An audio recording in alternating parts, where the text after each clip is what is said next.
Hi, good morning, everybody. This is Mr. Rader. This is a lesson for economics, quality of life innovations for April 6, 2020. And today and tomorrow, what we're going to be looking at is part C of the recommendation paper, which is the financial implication section of the quality of life proposal.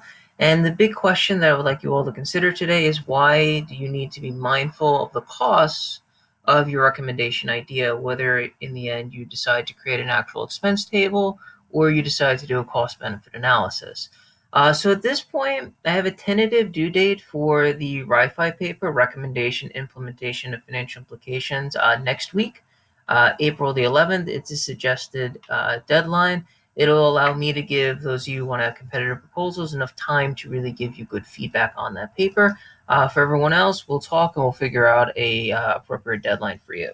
So on the opening question, and you'll see this in your document, there's a very clear message of this cartoonist regarding making promises. In this case, it looks at political campaigns and promises that really cannot be fulfilled.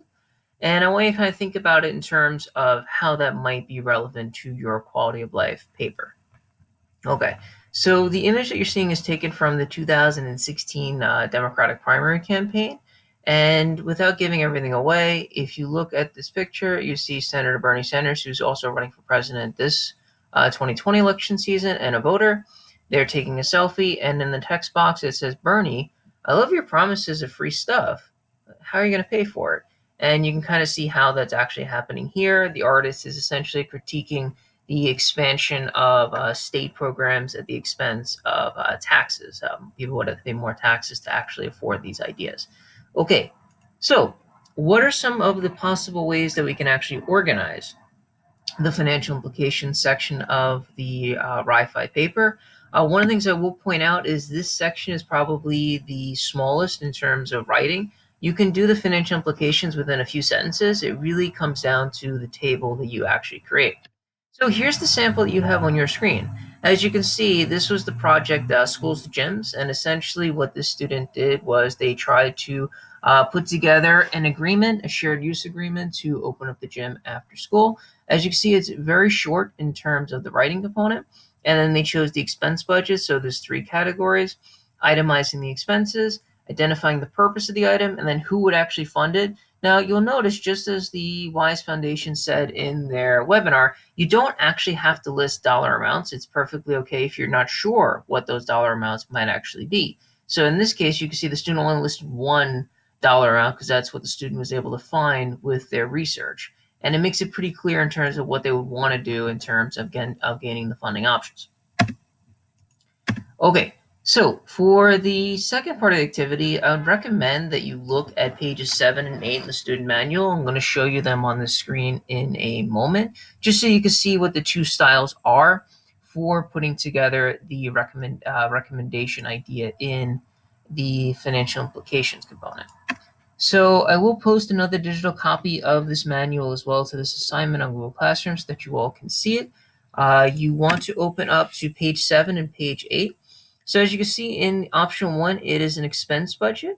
You will list the items that you want, the purpose that you think they will serve, and how you're going to be getting those items. Notice it's an or. Please do not do both. You only need to do one.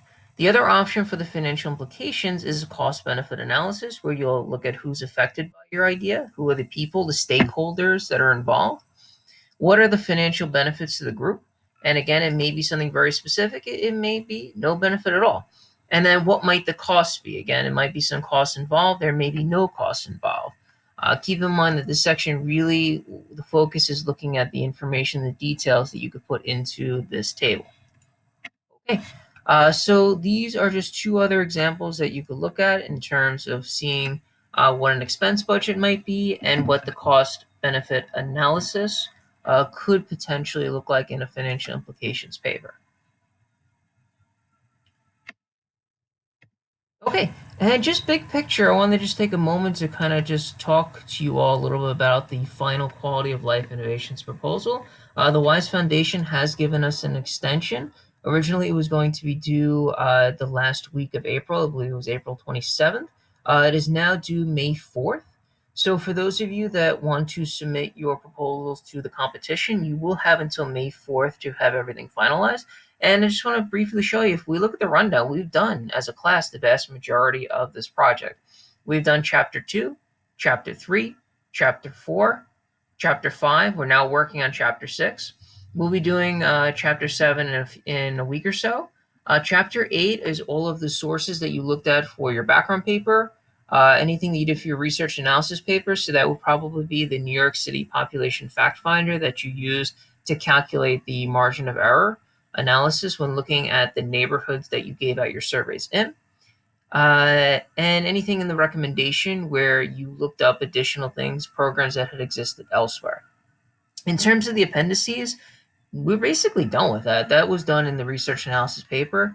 So chapters 9, 10 related to the expert letters. Chapter 11 is your survey. Chapter 12 is essentially your spreadsheet, the visuals for them. 13 would be the pivot tables. 14 and 15 would be part of the recommendation awareness campaign that you all created. That could be maybe in the form of a website or in a Google slide presentation. And it could include a petition if you want to do policy change. It could include a website if you chose to do a website.